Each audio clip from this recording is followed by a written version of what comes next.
What is going on, ladies and gentlemen? Today I am bringing you the Battle of the Deuces, the Etha 2 versus the Axe 2.0. So here we go.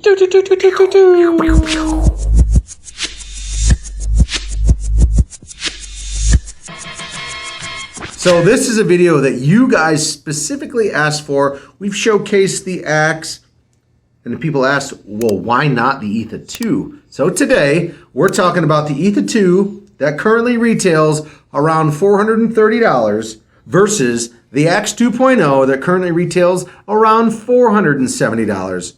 So you got a $40 difference between the two guns. Let's jump right on into it.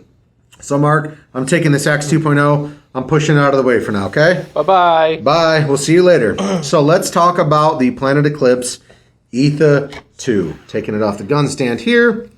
Let's talk about first in the box. Oh, what's in the box? Real quick, and then I'm talking about the main features of the gun because that's what y'all care about anyways. What? They put in the box. In the box? There's a box in the box. Throw the box over there. Let's talk about it's a nice. What's in the box? It's a hard. What's in the box? What's in the box? Hardcore case. That's funny, Mark. I like it. Planet Eclipse always comes correct. They don't mess around. They don't skimp on the small details. Brand new barrel cover, strapped in spot. Nice gun manual on how to operate and function the marker, troubleshooting, all that other stuff as well. Right here, strapped in the box. What Planet Eclipse always does, which is my favorite thing, they give you a spare parts kit that covers every part of this gun. Other than like a solenoid and a board, O-rings and screws and ball detents. I mean, this thing is absolutely amazing. It's got everything that you would need to rebuild the marker. Also included in the kit is a brand new set of Allen wrenches to do any maintenance or work on the gun as well. And then, as classic, lube. Let me get in there. Can I get in there, Mark? Yep. And a brand new tub of their Planet Eclipse grease. Wonderful, nice hard shell case. They do it right. Everything fits in its correct spot. And boom, set that off to the side. Let's go on to the actual gun itself. You know what it reminds me of? Tell me. The outside reminds me of a Trapper Keeper. It is, yeah. Like we're back in like elementary, middle school. Yeah. I like it. That's fair. Let's talk about it. It does come with a two-piece aluminum 14-inch barrel. Very, very nice. This version of the Etha 2 is PAL assisted. And Mark, I should have grabbed the PAL hopper, but you guys can look into that. That's fine. What that means up top here, Planet Eclipse developed this plunge. It's called a plunger system. You see the little red piece? Boom! A PAL assisted hopper will sit on top. Every time this marker fires, the plunger piece shoots upwards, kind of agitates the PAL assisted hopper, and helps the paint feed better.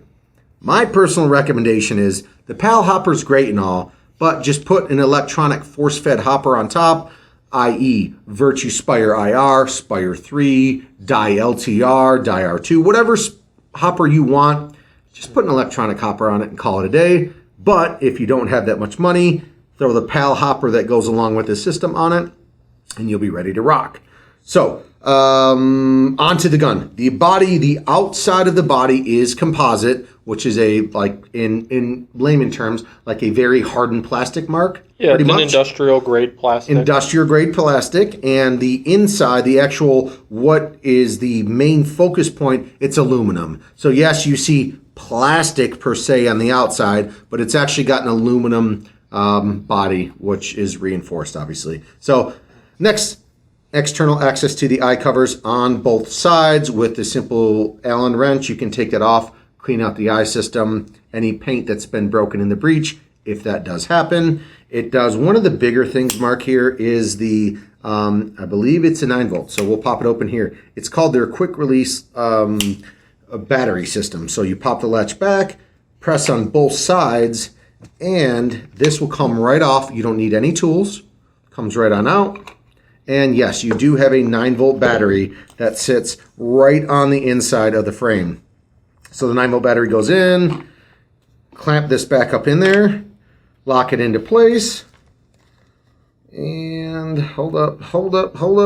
Wait a minute. I think that's, do I even have that? Do I have it backwards? I do. Oh. Duh. Hey, you can't lock it I don't want to, backwards. yeah, exactly. And then, bam, lock it back in place, ready to rock. The gamma core. Let's talk about this. This bolt is functioned by the gamma core here. So we would slide that out, take your Allen wrench, unloosen it, and then normally you can just hand screw it from there. This is the proven gamma core bolt system that they use in the G-Tex and other markers like that. Very, very nice. The LED lights. Let's see. I'm going to turn this bad boy on. Oh. So both sides. So I want to talk about the dual functioning system. This side and that side. It's just a fancy feature. It lets you know when the battery's going bad, if there's an eye fault in the system, anything like that. But it's on both sides.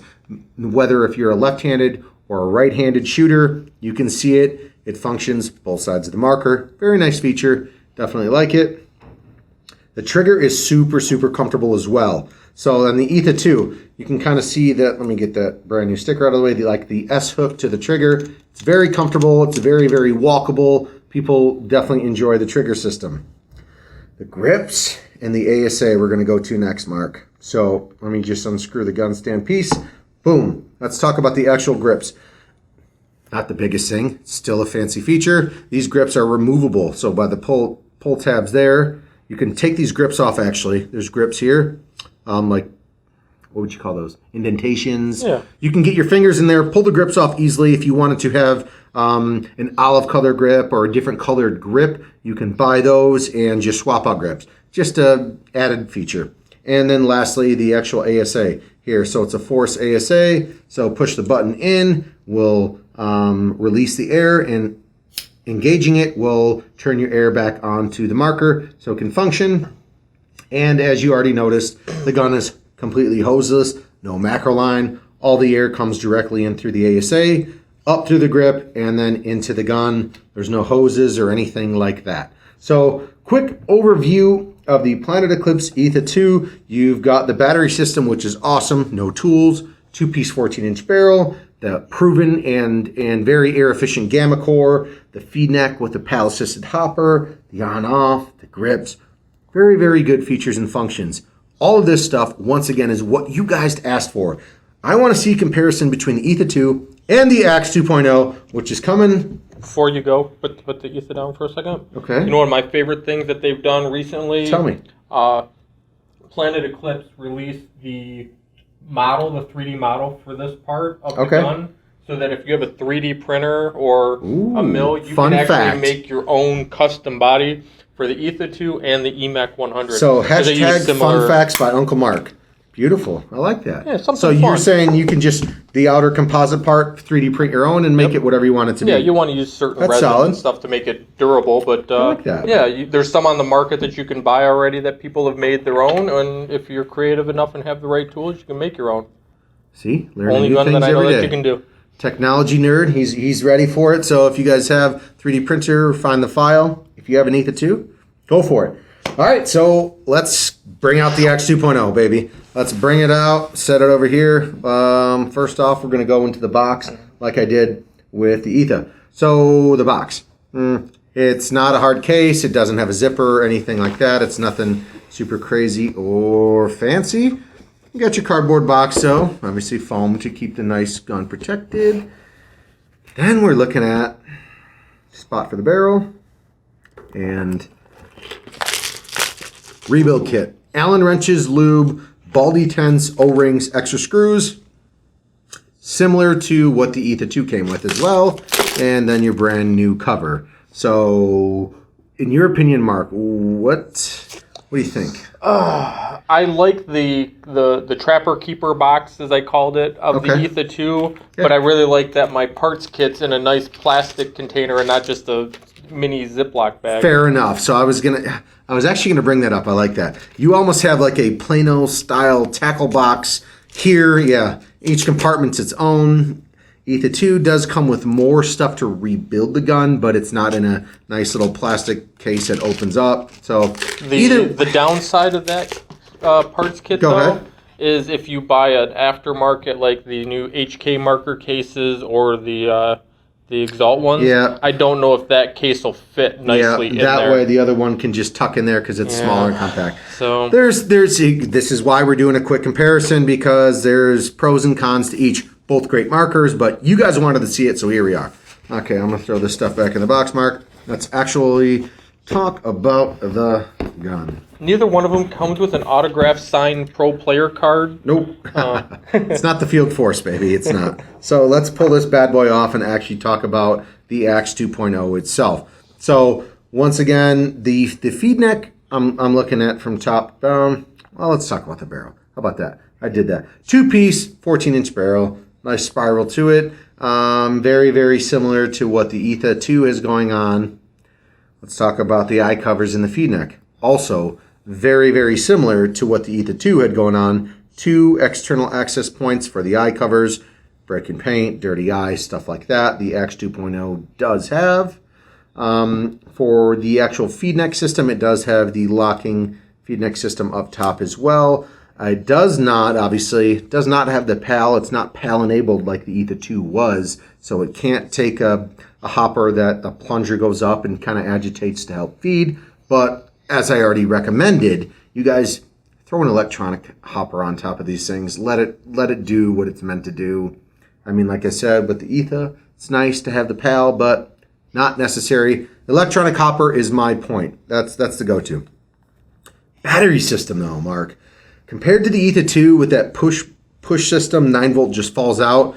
This does also operate off a 9-volt, but you have to take off the screws. So you've got 1, 2, 3, 4. You got to take the front grip off to get to the 9-volt access up front, which is a little bit more pain than just doing it toollessly. So that's on you.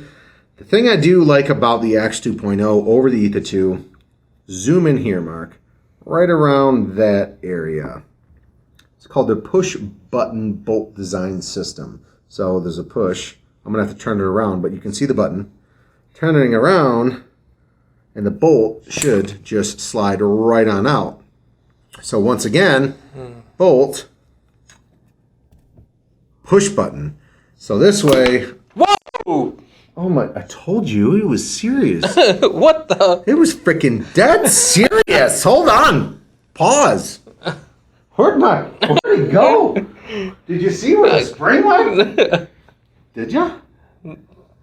Is it still? It's probably still in the gun. Might still be in there. It is. It is. Oh, dude. Jeebus. Unpause. So, whew, here we go, baby. Told you, dude, that thing was coming in hot and heavy. So, you got the, little bolt. You got the push button there. Did that scare you? It did. I'm a little nervous now. Oh, man. Do I leave that in the video or not? You better be careful. I don't know. Well, that spring does keep a good amount of tension on there. Because actually, you know what? It brings up the point I was going to make. Go ahead. For maintenance, it's nice to be able to pull the bolt out with just the push of a button. Correct.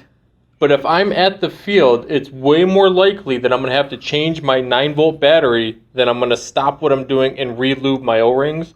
So as long as you were good with maintenance, if you did it before. I know so many players, though, I like the point, but so many players don't clean their guns before they use it again. See, I'm going to do that at home. Exactly, where I'm correct. Because a responsible human being would do it at home, like Mark said, but most paintball players, and let's be honest, let's say you're probably guilty, they play, they're tired, they're sweaty, they throw their stuff in their gear bag at the end of the day, and they don't even think about it until next time they're going to play. Something about how many times I've seen a guy come out on the field and he gets chronoed. And the battery's dead. Sometimes the battery's dead. He's like, I need another gun now. Yep. The team's like, give me a battery now. I can see both sides, but yes. Paintball players, they're careless. They're not like Dad. He's responsible. He takes care of his stuff. A lot of you guys, literally, you shoot the gun, you throw it in your gear bag, and you say, I'll worry about it next time. And don't lie to yourselves, because I know. I see you all the time. Because if what just happened there happened at the field, I'd be sad boy. You'd be looking around on the field where the ball. Yeah, I feel you. So next, we're going to talk about the on-off ASA system as well, since we talked about it on the Etha. Etha was a push button. This one is a flip lever. So boom, this is your on-off to engage your air system on the ASA. And overall, the triggers are very similar. I showed you the trigger on the Etha. This is an S-style trigger as well. So, Mark, what do you think? I've got preferences because nobody cares what I think. Well, I mean, I'm just throwing in my opinion, but nobody cares. I yeah. want to know your opinion. Put in the comments hashtag nobody cares, Here, Mark. Stick that next to it on the mat so we can see them next to each other. Okay, I'll move the box out of the way. Hashtag nobody cares what Mark thinks. So, well, just in front of it, just set it down so we can see them. Oh, at the same okay. time. So obviously the front grips are a little bit different. The axis goes all the way across, where the Etha has the gap. Do you have a preference in terms of that? Personally, being a bigger guy, yes, I like the Etha 2 so I can actually get my thumb in there. You know, you've got enough room to still walk the trigger, and you've got enough room for your thumb to actually go in there. I like that. The axe, some of the smaller players like it because it's more compact.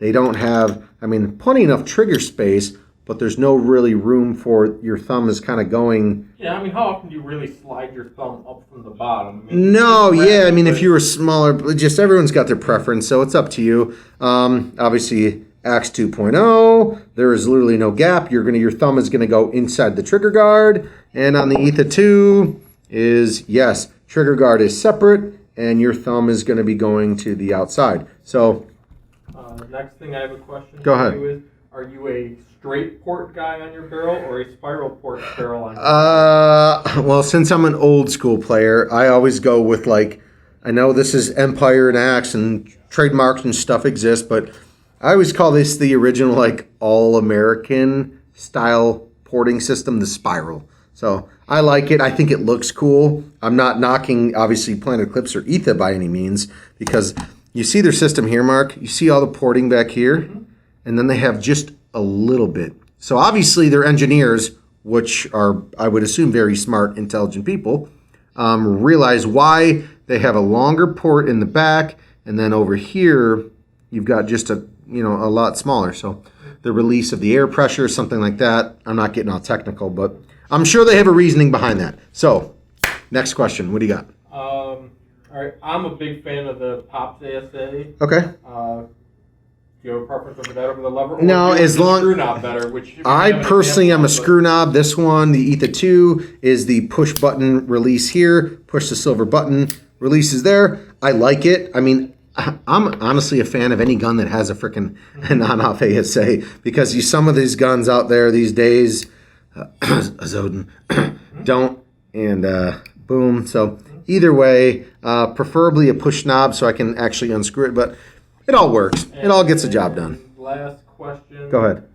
Which gun do you think is easier to change firing modes? To change firing modes, they're both going to be, because you're going by colors. No gun has it. Neither of these have the readout display screen. So, yeah, you're going to have to go by colors.